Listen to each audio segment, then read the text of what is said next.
ودايما درجات الشوامل مش عاجباك، دايما مسببه لك احباط وحاسس انك مهما بتذاكر مفيش اي تحسن فيها. يعني انت ذاكرت وعملت اللي عليك، طب ايه فين الدرجات؟ اهلا ومرحبا بكم جميعا طلاب الثانويه العامه، ازيكم عاملين ايه؟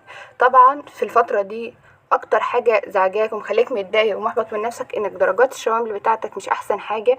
بتحس ان في حاجه ناقصه. انا بذاكر وبعمل اللي عليا وبشوف كل حاجه وبلم كل حاجه وبروح بجيب درجات مش حلوه مش كويسه بالنسبه لواحد ذاكر. يعني انا لو ما ذاكرتش مثلا كنت هجيب ايه؟ ودايما حاسس انه ما هي دي هي درجتي دي، طب هعمل ايه؟ طيب ما انا بذاكر، طب لما يعني ده اخري اعمل ايه؟ تعالى اقول لك ليه بتجيب درجات مش كويسه في امتحان الشامل. اول حاجه يا اما انت بتذاكر كتير، يعني بتذاكر مثلا الباب كله ومش بتحل كفايه، يعني مش بتتدرب على افكار، مش بتحل كتير. ده سبب. السبب التاني ممكن يكون ان انت توقعك دايما طالما خلاص عملت ذكرت وشفت الاسئله اللي في المذكره او في الملزمه بتاعتي فانا كده تمام انا فاهم.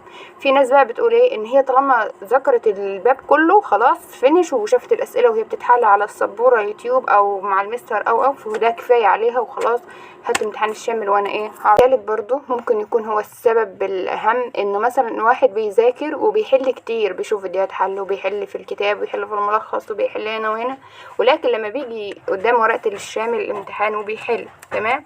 ايه السبب؟ مثلا بنقص كتير رغم اني حليت وذكرت. ممكن قلة التركيز طبعا، عايزك وخوفك من الامتحان. يعني انت بتحس ان الامتحان ده مش امتحان شامل، ده الامتحان اللي هيخليني اشوف نفسي انا في الباب ده عامل ازاي، فبتحكم على نفسك من مجرد ورقه ومجرد امتحانات. بالعكس انت لازم تفرح انه في ورقه وفي امتحانات بتتعمل علشان تغلط وتتعلم. يعني اغلط وتعلم هنا بس ما تغلطش في الامتحان الفاينل الاخير بتاع ثانويه عامه.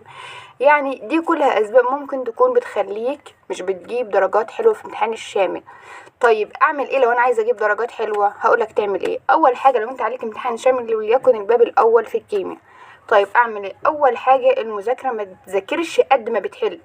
ده حاجه لازم تكون عارفها. مذاكرتك الكتيره استحاله تاهلك انك تحل اي سؤال ممكن يقابلك في الشامل، سواء انت سنتر او اونلاين. هتجيب مراجعه الباب الاول كيمياء خلصتها، اي استاذ انت بتحب تسمع له على اليوتيوب وبتفهم منه تمام. هتراجع الباب الاول شرح، هيشرح الباب كله ساعتين 3 بالكتير كده تمام. ما ترجعش تذاكر بقى بقيه اليوم ولتاني يوم، لا الكلام ده مش صحيح خالص. لو انت بتعمله انت ذاكر بس الباب اللي هيظهر لك على اليوتيوب، ورقه وقلم خفيف صح كذا وخلال الفيديو وانت بتذاكر بتسمع، قصدي ذاكر فاهم. يعني مثلا قال لك السكان دي ومزحولي مش عارفه ايه، مش شوف دي حل دي معادلات الحديد، ده كله خليك ماشي مع الفيديو بتذاكر. خلصت هتروح تعمل ايه بقى؟ تروح تحل، تشوف الاسئله اللي انت كنت بتغلط فيها اثناء ما كنت بتحل الواجب وتحلها وتركز عليها وتذاكرها اكتر، وتذاكر الاسئله اللي انت حلها في الملزمه برضو وتراجع عليها الفكره دي كده. طب تمام. لو انت بقى في كام مساله بيقفوا معاك، لا هات كشكول فاضي وارجع حل الاسئله دي تاني والمسائل دي تاني، ده هيفرق جدا معاك. طيب عملت كده خلصت اللي في الملزمه، الاسئله اللي في الملزمه حليتها وعرفت الاغلاط اللي غلطتها في المسائل ورجعتها تاني وعملت تاني، اعمل ايه؟ حلو خالص. هتجيب بقى ملخص المندليف او الايزو، اي الملخص انت بتحل فيه، تقعد بقى تحل. طيب انا محللهوش كله الفيديو بس هتكون قافله تمام، هيكون قدامك مكتوب حل مراجعه على الباب الاول كتاب المندليف، فتكون موقف الفيديو تمام. هتروح حل الاسئله وبعد كده ارجع افتح الفيديو. يعني ما تشغلش الفيديو وانت بتحل تمام، حل الاسئله وبعد كده ارجع شوف الفيديو، لو في حاجه وقفت معاك حلها بره وهكذا. ما تروحش تضيع وقت وتقعد تجيب الدرس الاول وتحله وتشوف الفيديو والدرس لا طبعا ده هتعوق جدا وهيبقى مسبب لك ضغط جدا، لانه انت هيكون عندك مواد تانية برضو مش عايزة تتأثر صح. فالحل الاحسن انك تراجع من الملزمة، لانه طبعا استاذ خالد صقر او اي استاذ مش هيحط اسئلة كتير سواء درس الاول درس التاني درس التالت، فانت بالطريقه دي هتختصر الاسئله المهمه من الملزمه، وغير كده هتحل مراجعه على الباب الاول كله اللي هي بتبقى اخر كل باب دي في الملخص المندليف او ايا كان الكتاب اللي انت هتحل منه تمام. انا بقى في حاجه حلوه بحب ان اقولها لكم، انك تجيب اسئله على الباب الاول من يوتيوب وتقعد تتفرج عليها، تتفرج بس تمام. عجبتك فكرة اكتبها، في حاجات انت عارفها تمام ادينا بنستفاد كل ده تحصيل معلومات لينا ماشي.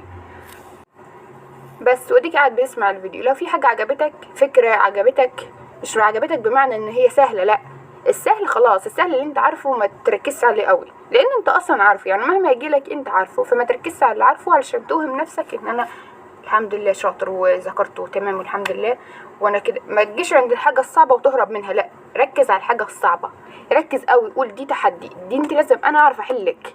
اللي عرف يحطك كسؤال ليا انا هعرف احلها له واعرف افهم نفسي واعرف احلك، ده لازم، ده واجبي انا كطالب ان انا اعرف احل الاسئله دي بس. وتركز جدا وانت بتحل في الامتحان، تركز جدا وعلى مهلك وتتعلم من الاخطاء. يعني مثلا انا غلطت 15 حاجه في الامتحان مثلا، حلو كويس جدا، ما تكرهش الاسئله دي، ما تكرههاش، لا هات كشكول واكتب فيها غلطاتي في الشوامل الكيمياء، تكتب السؤال وتحله تمام. بعد ما تكتب السؤال وتحله حاول انك تذاكره وتحفظه يعني مش تحفظه بمعنى تحفظه، لا تحفظ شكل طريقة الحل ازاي، ممكن يجي بطريقة تانية ازاي، يعني تكون خلاص انا ملم بالفكرة دي، مهما تجيلي تشقلب تيجي يمين تيجي شمال انا هعرف احلها.